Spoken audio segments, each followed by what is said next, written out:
한국 고대 명상 귀한 인연 첫 번째 이야기. 우리는 일상에서 언제나 즐거움보다 아쉬움과 고통의 순간들과 자주 마주친다. 더욱이 질병과 우환 속에서 세상을 살아가는 이들 대부분 팔자이거니하며 숙명론자가 된다.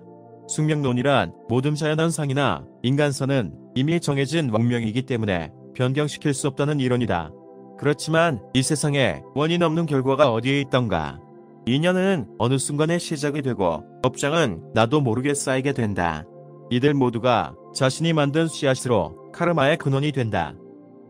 처음의 시작은 우연에 의한 것일지 모르지만 나중에는 서로 돌고 돌며 업장의 굴레에서 헤어나지 못하게 된다.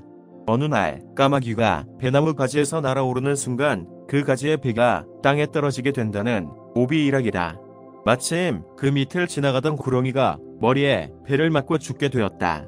그 후 구렁이는 까마귀를 원수로 알고 그 다음 생에서는 구렁이가 까마귀를 죽이고 다시 죽임을 당한 까마귀는 그 다음 생에 또 구렁이를 죽이는 삶을 반복하는 것이 우리가 사는 이 현상계의 삶이다. 그래서 우리에게 일어나는 일들 가운데 좀처럼 이해되지 않는 일도 많고 당장 생각하기에는 억울한 일도 많다. 하지만 이것 모두가 인과응보이며 지난 생에 있었던 삶의 결과물이다. 뿌린 대로 거두리라는 경전의 말씀처럼 하늘의 그물은 엄성한 것 같아도 한치의 오차도 없다. 불자는 착한 일을 하면 좋은 과보가 있고 나쁜 일을 하면 나쁜 과보가 생기게 된다고 전한다. 이것은 우리가 착하게 살아야 하는 이유이기도 하다. 자신이 베푼 자선과 보시는 복덕으로 되돌아온다. 하지만 본이든 아니든 간에 남에게 저지른 악행은 빚으로 남아 언젠가는 꼭 되갚아야 하는 것이 인과의 법칙이다. 그러나 이러한 고통과 시련이 불행의 삶으로만 마감된다면 아무런 의미가 없을 것이다. 되돌아보면 이것 또한 나의 삶을 한 단계 성숙하게 하는 황금 같은 소중한 기회임을 명심해야 한다. 세상을 원망하지 말라. 예쁜 무지개를 보기 위해서는 비를 만나야 한다. 비에 젖는 것을 두려워하지 말자. 시련이란 하느님이 잊어버리지 않는 이에게 주는 특별한 선물인 것을.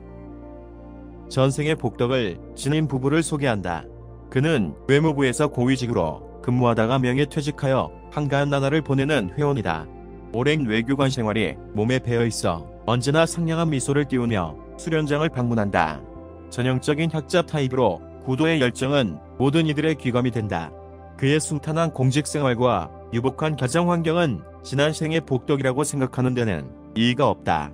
하지만 오늘의 복덕을 깎아먹는 일이 없도록 다음 생을 위하여 무언가를 준비하겠다는 본인의 의도가 구도심의 언저리에 있다.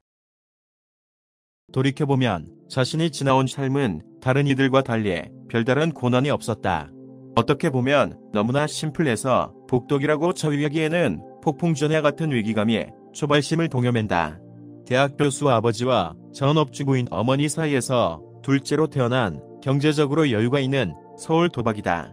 고민 많던 사춘기의 고교 생활을 우수한 성적으로 졸업하고 와이드에 진학하여 재학 중 외무고시를 단번에 패스하여 공직 생활의 첫 발을 내디뎠다.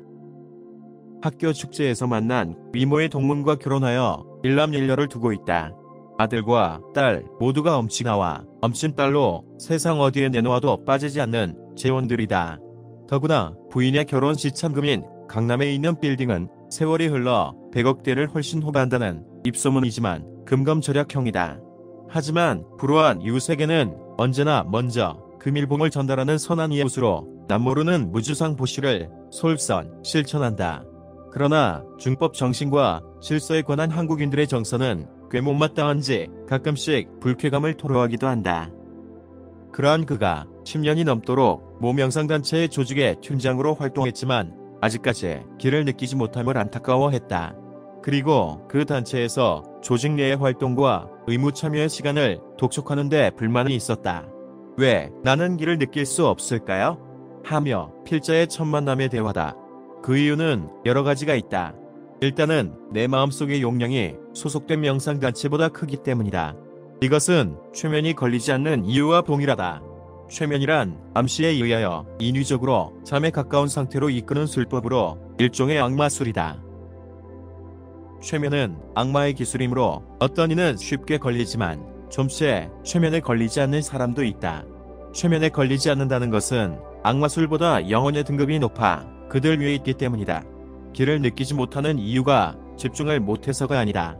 물론 가만히 앉아있는 좌선보다는 기체조가 도움이 될 수 있지만 목적이 있으면 안 된다. 명상과 선은 목적이 없어야 한다. 굳이 있다면 자유인이 되는 것이 목적이다. 종교에 매이거나 수행단체에 매인다는 것은 구속을 의미할 따름이다. 기수련은 일종의 자기 최면으로 의식을 동원하여 기의 형상을 만들면서 에너지를 느낄 수 있다. 하지만 명상과 선은 수직과 노업으로 시작한다. 떠오르는 생각을 억지로 지우는 것이 아니라 부채가 바람을 일으키듯 숫자와 호흡을 따라가는 것이다. 그러다 보면 마음을 내려놓는 무심으로 진행된다. 그러면 자연스럽게 인체 생명력의 파장인 묘한 촉감을 감지할 수 있다. 얼핏 들으면 그것이 그것인 것 같지만 인유의 조작과 자연의 함이 없는 함은 정반대적인 현상이다.